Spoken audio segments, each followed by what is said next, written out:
I really got to work, but this is going to be really quick. But I think it's sort of interesting. I feel like God is experiencing a lot of new things through my senses. Like everything you do that is new to you is also new to God through your senses. So it's always new to Him. So we have to tune in each other in order to stop ourselves from the violence and stop ourselves from the trains of thoughts we've been on. So we have to tune into Him somehow, whether it's through me or something else. You got to try to find the higher spirit, or else we will never, as a collective unit, ever stop destroying ourselves. But once we tune into our collective spirit, to our collective vibration, there's no going back. Once you hit it, you don't have to go back, and you will never worry ever again. Like, I'm trying to worry. I'm trying to worry about, like, oh, what if I don't do this, or what if I don't do that, what if I don't do this? You know, I love my kids in my human existence. It's the most important thing to me.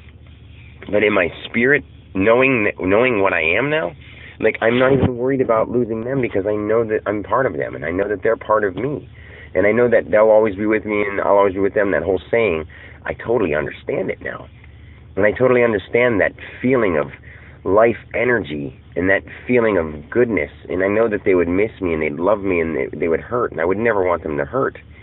But the idea of accepting is even accepting those things that are so hurt and so harmful and so deeply what we would think, like, you know, they're horrible. But acceptance is just, you have to let it happen. How many times in your life does a horrible thing happen and you can't do anything about it? All the time.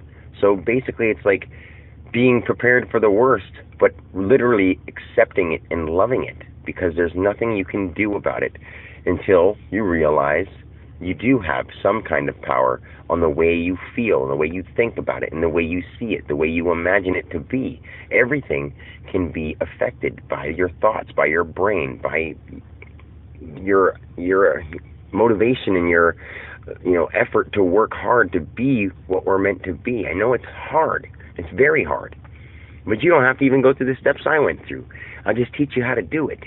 I mean, I know you're not experiencing my experiences to be whatever, but once you tune into it, you'll be able to experience any experience. So you won't have to do any of that. You'll be able to know what it's like to live in a vehicle or be homeless, or, to overcome an STD and all that kind of weird shit that just sounds unbelievable. But at the same time, it's true. I didn't even mean to have that come out, and now that it's there, I feel like, hey, what would I be embarrassed about? Like, 5-6 years ago, I had an STD. It's been gone for 3 or 4 years, but I was like, how is that even possible? I thought it was impossible to get rid of an STD. But now I don't have it. 100% don't have it. And nobody that's ever been with me has ever got anything from me. Because deep down in myself, I knew that I was okay. It was weird. And I don't know. I don't know. I've always been big on condoms and stuff like that anyway, with especially whatever. And I don't want to be too personal, but there's been times where I did without because I knew I was okay. I knew I was okay. And then after a period of time where it never showed up, I just know it's not there. I just know. It's one of those things, and I even went to a doctor afterwards, after I had been told that whatever, and they were like, no, there's nothing here. I'm like, all right, well, I was just worried because I had been with someone and I heard it, whatever, so I just lied then to him, because I didn't want to say, well, I was told that I had it, so, you know what I mean? And I believe I had it. I've seen it, but whatever, it's gone. So I don't want to talk about it, but at the same time, like, I'm not dirty, I'm not yucky, it's just an idea. Now I really understand that even a disease is an idea, but I didn't know it and I didn't grasp it that fully. I just believed that I could beat it. That was one of those things. I totally believed I could beat it, even though I was dating Cindy and she knew about it. And we had unprotected sex every time, almost, until like 3 years in our relationship. She got, mad because she knew I was doing something with other people, and even those other people, a few here and there. And I felt okay about doing it, so I didn't use condoms. And they're totally fine too. If they're not totally fine, that's something that they've done on their own.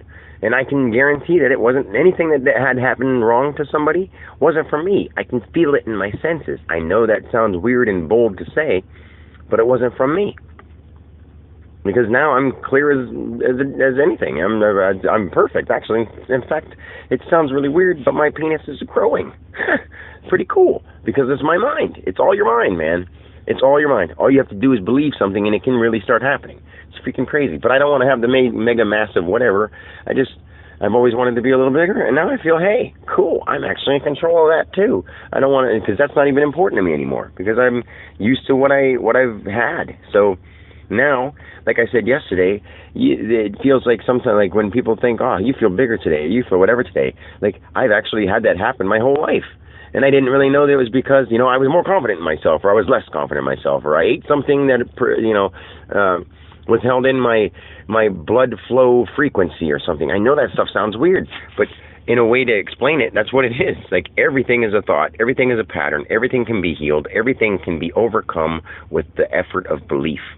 I mean, I would have never admitted that I had an STD at one point, but now I feel I must. And I feel like people are grossed out by, me saying that because of what they're thinking in their logical mind, then that's fine. But somebody who's super duper duper logical, my ex-girlfriend, ask her. I mean, she has a disease of her own, like a life-threatening disease in a wheelchair and all that stuff.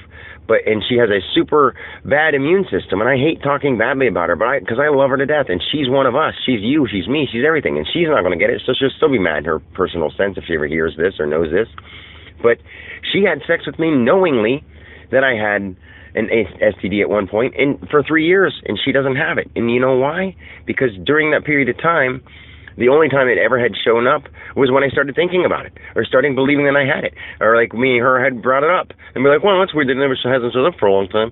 And then I was just like, because I don't have it, I was like, well, I just realized, I had it off and on, like maybe every 3 weeks, every month, every whatever, and then I forget about it, and I think about it, it would come back. It wouldn't even be people like, oh, it's because I stress out, these triggers, or I eat some chocolate, or I do whatever, or, oh, it comes back. No, it doesn't come back because of any of those things. It comes back because of the way you're thinking, sometimes in your subconscious mind, but sometimes in your rational mind. So all you have to do is really get control of your thoughts, and you can beat damn near everything. Anything. I mean, I'm not even damn near. I believe everything. I mean, I don't want to say certain things. I mean, I think if the whole world and the collective consciousness and the collective effort, envisioned something in front of them disappearing, I believe it could happen. I mean, that's the kind of belief I truly have. But it takes belief, not just, oh, I believe. It doesn't take just you saying it. It takes you feeling it with your heart. Everything. Because, even with the STD thing, and I'm embarrassed in a way that I'm saying it, but I'm not embarrassed because now I know it doesn't really all matter at all. With the STD thing, it was more or less, I was uncomfortable, and the thought of uncomfort, and then after the thought of uncomfort had passed, and then once I felt accepted, even though I had it by somebody who truly loved me, I felt, hey, maybe I can be loved and accepted however I am. And then when you accept yourself however you are, there's that word acceptance.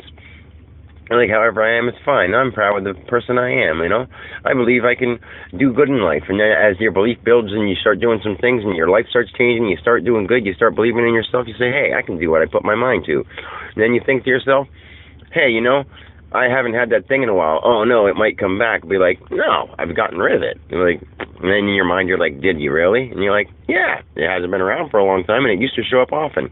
Now it hasn't shown up for a month. Now it hasn't shown up for 3. Now it hasn't shown up for a year. Now it hasn't shown up at all for a long time. Hey, let's go to the doctor and see. I don't know who told you that, but you're good to go. I don't see nothing. Like, awesome, And now it's been a year, 2 years now, honestly, almost. Since me and Cindy broke up, I haven't seen it. So, I don't know. It's awesome, and I'm sorry. I don't mean to go off on that, but that's a miracle itself. And if people don't believe me, they don't believe me. Then Dan's just dirty, and I don't care. You don't have to touch me. But at the same time, I'm blessed, and I'm divine. So, you should. And you should get my holy disease, because I don't have a disease. Disease is just a made-up word that you believe in. And I'm sorry I said it. I love you. I'm going to go to work, because that's important. I guess. Love you. Bye.